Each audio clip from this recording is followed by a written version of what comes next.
నమస్తే, మనం సోమాజిగూడలో ఉన్నాము. మనతో మాట్లాడడానికి విప్లవ ఉద్యమాల నుంచి వచ్చినటువంటి గోపాల్ సార్ మనతో పాటు ఉన్నారు. చెప్పండి సరే, అసలు విప్లవ ఉద్యమాలు ఒకప్పట్లో ఒక ఊపులో నడిచినాయి, యూనివర్సిటీలో కావచ్చు, ఇక్కడ కావచ్చు. కానీ ఆ స్థాయిలో ఇప్పుడు లేవు. సో మీరు దీనిపైన ఏమంటారు? ఇవాళ విద్యార్థి ఉద్యమాలు లేకపోవడానికి అనేక కారణాలు ఉన్నాయి. ఒకటి, ప్రపంచీకరణ తర్వాత మధ్యతరగతిలో పెరిగిన నిర్లిప్తత, పెరిగిన భ్రమలు, ఆకర్షణలు కావచ్చు. దాంతోపాటు 1989లో అప్పటి ఎన్టీ రామారావు ప్రభుత్వం విద్యార్థి సంఘాల మీద నిషేధం విధించింది. అందువల్ల విద్యార్థి రాజకీయాలు కళాశాలల నుంచి, విశ్వవిద్యాలయాల నుంచి రద్దయిపోయాయి. ఈ విద్యార్థి ఉద్యమాలు ఉన్న రోజుల్లో నిజానికి ఇవాళ మనం రాజకీయ నాయకులను చూస్తే, రాజకీయ నాయకులు, సక్సెస్ఫుల్ రాజకీయ నాయకులు అందరూ విద్యార్థి ఉద్యమాలలో అభివృద్ధి అయిన వాళ్ళే.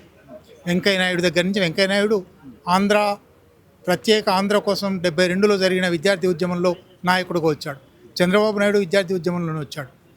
అటువంటి పాత తరం విద్యార్థి ఉద్యమాల నుంచి వచ్చిన నాయకులను మినహాయిస్తే ఇవాళ చాలా చౌకబారు రాజకీయాలు చేస్తున్న వాళ్ళందరూ విద్యార్థి ఉద్యమ క్రమంలో వాళ్ళకు అనుభవాలు లేకపోవడం వల్ల, విద్యార్థి ఉద్యమంలో అనేక డక్కామొక్కీలు అనేక సంఘాలు ఉండేవి. ఎస్ఎఫ్ఐ ఉండేది, ఏఐఎస్ఎఫ్ ఉండేది, ఏబీవీపీ ఉండేది, ఎన్ఎస్యుఐ ఉండేది, పీడిఎస్యు ఉండేది, ఆర్ఎస్యు ఉండేది. ఈ సంఘాల మధ్య ఘర్షణ జరిగి, ఈ సంఘాల మధ్య చర్చ సంభాషణలు జరిగి విద్యార్థులు చాలా చైతన్యవంతం అయ్యేవాళ్ళు. ఎదుటి పక్షంతో ఎట్లా వాదించాలో నేర్చుకునేవాళ్ళు. అనేక విద్యార్థి సమస్యల మీద, సామాజిక సమస్యల మీద పోరాడేవాళ్ళు. మేము విద్యార్థులుగా ఉన్నప్పుడు ఆర్టీసీ బస్ టికెట్లు 3 పైసల నుంచి 5 పైసలు చేస్తే పెద్ద ఉద్యమాలు రోజుల తరబడి నడిచాయి. హోటల్లో ఆ రోజుల్లో 10 పైసలు 12 పైసలు ఉండేది ఇడ్లీ, అది 15 పైసలు చేస్తే ఉద్యమాలు నడిచాయి. ఇవాళ అంతకన్నా పెద్ద సమస్యలు వచ్చినప్పటికీ విద్యార్థి ఉద్యమాలు లేవు. కారణం ఏమిటంటే, విద్యార్థులకు ఒకటి, విపరీతంగా పరీక్షల మీద పరీక్షలు పెట్టి కెరీరిజం పెంచి వాళ్ళని మరొక వైపు చూడకుండా చేశారు. గుర్రాలకు కళ్ళకు గంతలు కట్టినట్టుగా విద్యార్థులను తయారు చేశారు. 2, విద్యార్థి బానిసలుగా మార్చే ప్రయత్నం. సరే, బానిసలు అనే మాట నేను అనదలుచుకోలేదు, కానీ గుర్రానికి కళ్ళకు గంతలు విధానంలో ఇది ఒక విపరీతం అవుతుంది. కళ్ళకు గంతలు ఎందుకు కడతారంటే అటు ఇటు చూడకుండా ఉండాలి. నిజానికి విద్యార్థులు అనేవాళ్ళు ఒక ఉడుకు రక్తం ఉండేవాళ్ళు, సమస్త విషయాలు ఆలోచించవలసిన వాళ్ళు, సమస్త విషయాల గురించి తమ అభిప్రాయాలు చెప్పవలసిన వాళ్ళు. వాళ్లను ఇంకేమీ చేయకుండా నీ యజమాని ఏ పని చెప్తే ఆ పని మాత్రమే చెయ్యి, నువ్వు సాఫ్ట్వేర్ అయ్యి అమెరికా పో, డాలర్లు సంపాదించు, ఇటు తల్లిదండ్రులు, మొత్తంగా సమాజమే అట్లా మారిపోయింది. అందువల్ల విద్యార్థి ఉద్యమాలు లేవు. ఇటువంటి స్థితిలో మేము విద్యార్థి ఉద్యమాల్లో పనిచేసిన వాళ్ళం, 40 ఏళ్ల కింద 30 ఏళ్ల కింద పనిచేసిన వాళ్ళం. మన కాలంలో రాడికల్ విద్యార్థి ఉద్యమంలో మనందరం ఆర్ఎస్యూలో సభ్యులుగా ఉండి, లేదా ఇతర విద్యార్థి సంఘాల్లో సభ్యులుగా ఉండి చాలా ఉజ్వలమైన విలువలు, ఉజ్వలమైన ఆదర్శాలు చేసుకున్నాం కదా, ఎందుకు ఇట్లా అయిపోయింది, ఒకసారి కూర్చొని మాట్లాడుకుందాం అని అనుకొని, అందువల్ల ఈ ఒక సందర్భం కావాలి కాబట్టి 1975 ఫిబ్రవరి 2021లో రాడికల్ విద్యార్థి సంఘం మొదటి మహాసభలు జరిగాయి. సరిగ్గా రేపు 2021కి 50 ఏళ్ళు అవుతుంది. అందుకని సరిగ్గా 2021లోనే కూర్చుందాం. ఒక 2 రోజులు కూర్చొని ఆ రోజు ఏం జరిగింది. నిజానికి 74లో ఏర్పడినప్పుడు అధ్యక్షుడు ఎన్ వెంకటరమణి అని ఆయన ఉన్నాడు. ఆయన ఇప్పుడు స్వీడన్లో ఉంటున్నాడు. ఆయన కూడా రమ్మన్నాం. ఆయన నిజానికి ఒకసారి జూమ్ మీటింగ్లో కూడా మాట్లాడాడు. అట్లాగే తుషార్ కాంతి భట్టాచార్య అని, ఆ తర్వాత ఆయన విప్లవోద్యమంలోకి పోయి మావోయిస్ట్ పార్టీలో చాలా అగ్రనాయకుడై జైళ్లలో అనేక సంవత్సరాలు ఉండి ఇప్పుడు అనువాదకుడిగా నాగ్పూర్లో ఉంటున్నాడు. ఆయన కూడా రేపు వస్తాడు. అట్లా 74, 75లో ఇది ప్రారంభం నుంచి ఉన్నవాళ్ళు అనేక మంది ఉన్నారు.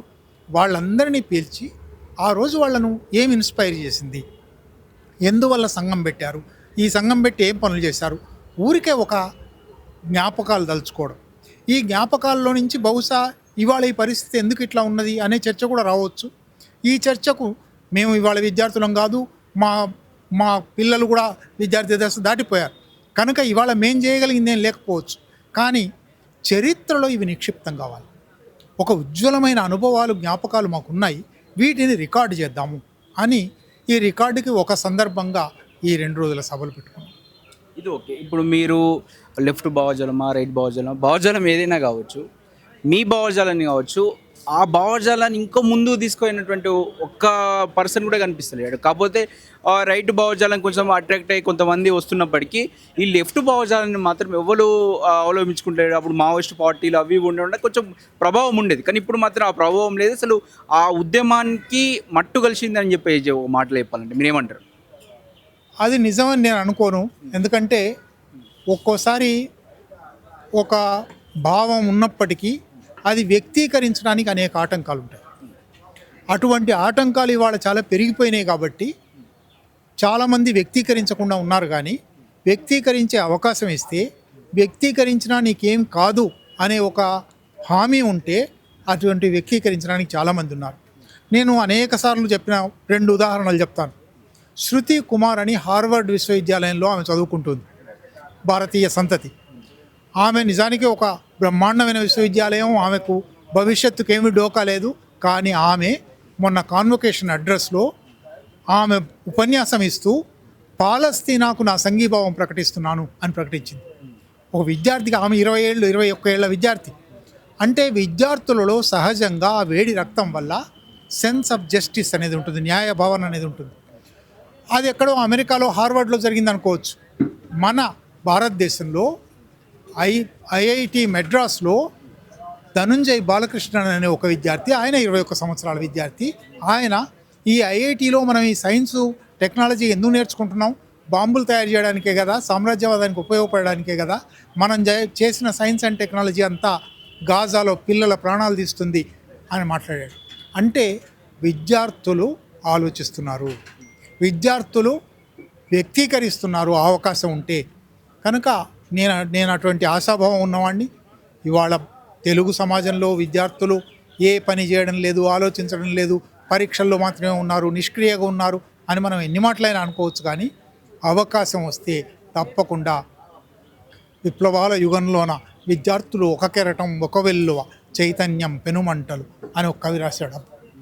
ఇప్పటికీ ఆ వెల్లువ ఉంది, ఆ కెరటం వస్తుంది, ఆ చైతన్యం పెనుమంటలు వ్యాపిస్తాయి.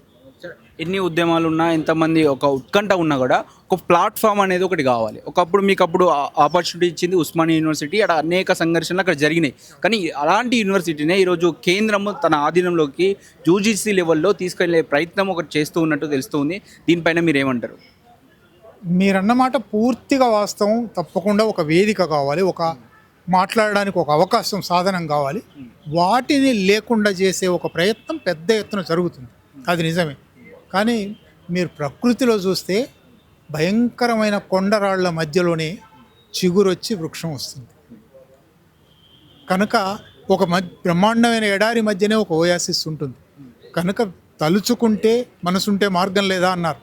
అట్లా విద్యార్థులు ఆ పరిస్థితులు వచ్చినప్పుడు తప్పకుండా లేచి నిలబడతారు. అంటే లోకల్ భావజాలం, ఇక్కడ ఉన్నటువంటి సహజంగా ఉద్భవించినటువంటి పేరేపడిన కావచ్చు, లేకపోతే సమస్యలతో వచ్చినటువంటి అది దొరకదు కదా. అంటే నేషనల్ అంటే వాళ్ళ ప్రొఫెసర్స్ కావచ్చు, వాళ్ళకి సంబంధించినటువంటి వైస్ ఛాన్సలర్స్ పెట్టే అవకాశం ఉంటుంది. కానీ ఇంకా లోకాలిటీ అనేది ఒక మిస్ అయ్యే అవకాశం ఉంటుంది కదా. పెరుగుతున్న నిరుద్యోగం, పెరుగుతున్న ధరలు, చదువు విపరీతమైన కాస్ట్లీ అయిపోవడం, ఇంత చదువుకున్నా ఉద్యోగం రాకపోవడం, ఇటువంటి సమస్యలు చుట్టుముట్టి ఉన్నప్పుడు ఈ సమస్యల నుంచి పరిష్కారం ఏమిటి అని తప్పకుండా ప్రతి వాళ్ళు ఆలోచిస్తారు. ఈ పరిష్కారం ఇవాళ 1, 2, 10 మంది ఆలోచిస్తుండొచ్చు. రేపు ఇంకా ఎక్కువ మంది ఆలోచించినప్పుడు దానంతటవే వేదికలు తయారవుతాయి. మేము చదువుకున్నప్పుడు కూడా నిజానికి ఇటువంటి నిర్బంధ పరిస్థితులు ఉన్నాయి. ఇట్లాగే బూటకపు ఎన్కౌంటర్లు ఉన్నాయి, కాల్చివేతలు ఉన్నాయి, అరెస్టులు ఉన్నాయి. అయినా మేము అప్పుడు మాకు ఒక ప్లాట్ఫామ్ దొరికింది, ఇప్పుడు కూడా ఒక ప్లాట్ఫామ్ దొరుకుతుంది అని నా విశ్వాసం. అణచివేత నుంచే ఉద్భవిస్తాయంటారా? తప్పకుండా. అంటే ప్రతిఘటన అనేది, అణచివేత ఎంత ఉంటే ప్రతిఘటన అంత ఉంటుంది. అణచివేత పెరుగుతూ ఉంది, మన కళ్ళ ముందర చూస్తున్నాం. పెట్రోల్ 65 రూపాయల నుంచి 100 రూపాయలకు వచ్చింది, 110 రూపాయలకు వచ్చింది. మాట్లాడకుండా అందరూ రోజు పోయించుకొని పోతున్నారు. ఎప్పుడో ఒకరోజు అసలు ఎందుకు మనకు నిజానికి ట్యాక్స్ల వల్ల కదా ఇంత అయిపోయింది, ఈ ట్యాక్స్లు వేసే ప్రభుత్వాన్ని నిలదీద్దాం అని కనుక తలుచుకున్నారంటే, ఫ్రీ బీన్స్ వల్ల అడిక్ట్ అయిపోయినటువంటి జనాలకు అవి వేస్తూ ఇట్లకే వసూలు చేస్తున్నటువంటి పరిస్థితి కదా. మీరు దాన్ని కూడా ఇట్లా తప్పు పడతారు. అడిక్షన్ అనేది ఎవరైనా కల్పిస్తే కలిసేది, కానీ మనంతట మనం అయ్యేది కాదు. మొదలు కల్పించే దగ్గర అడ్డుకోండి. అది అడ్డుకున్నప్పుడు తప్పకుండా ఉచితాలు ఇవ్వకుండా ప్రభుత్వం ఏర్పాటు చేసే ప్రసక్తి లేదు ఉన్నటువంటి సిచ్యువేషన్. ఉచితాలు అనే మాట అబద్ధం అండి. ఉచితాలు అనేది అది ఎవరి సొమ్మది, ఎవరు ఇస్తున్నారు ఉచితంగా? ప్రజల సొమ్ము, ప్రజల నెత్తురు చెమట అయితే ఆ సంపద పోగై చేసి కూడా ఇవ్వాలా? అప్పులు చేసి అయినా సరే ప్రజలకు అసలు సంక్షేమం ఉచితాలు ఇవ్వవలసిన స్థితిలో ప్రజలను ఎందుకు పెట్టావు? 75 ఏళ్ల పాలన తర్వాత ఇంకా ఉచితాలు ఇవ్వవలసిన స్థితిలో ప్రజలు ఎందుకున్నారు? ఉచితం కాదు అది. ఉచితాల లెక్క పెడితే మంత్రులకు, ప్రధానమంత్రికి, ఎమ్మెల్యేలకు, ఎంపీలకు, చివరికి సర్పంచ్ దాకా ఎన్ని ఉచితాలు ఇస్తున్నావు? కార్పొరేట్ పన్ను 30% నుంచి 19%కి తగ్గించి ఎన్ని ఉచితాలు ఇచ్చావు? ఎగ్గొట్టిన నీరవ్ మోడీకి, విజయ్ మాల్యాకు ఎన్ని ఉచితాలు ఇచ్చావు? వాటిని ఉచితం అన్నారు. పేద ప్రజలకు 1 పైసా 2 పైసలు ఇస్తే అది ఉచితం అంటారు. 100 రూపాయలు, 1000 రూపాయలు, కోటి రూపాయలు ఉచితంగా ఇస్తున్నారు సంపన్నులకు. కనుక ఉచితం అనేది పచ్చి అబద్ధం. అంటే మీరు ఎందుకు మోడీనే టార్గెట్ చేస్తారు, లేదా రేవంత్ రెడ్డి ఇక్కడ ప్రభుత్వం ఉంది అతను ఎందుకు టార్గెట్ చేయరు మీరు? తప్పకుండా రేవంత్ రెడ్డిని కూడా టార్గెట్ చేస్తున్నాం. రేవంత్ రెడ్డి మీద నేను మీకు తెలుసో లేదో, నేను ప్రతి వారము రేవంత్ రెడ్డి మీద వ్యతిరేకంగా రాస్తున్నాను. నేను ఒక కాలం రాస్తాను తెలంగాణ అర్థమని. ఎక్కడ అవినీతి ఉన్నా, ఎక్కడ ఆధిపత్యం ఉన్నా, ఎక్కడ దోపిడీ ఉన్నా, ఎక్కడ పీడన ఉన్నా తప్పకుండా భూదోపిడి బాగుంది. తిరగబడడం అనేది మనిషి లక్షణము. తప్పకుండా తిరగబడుతూ ఉన్నాం.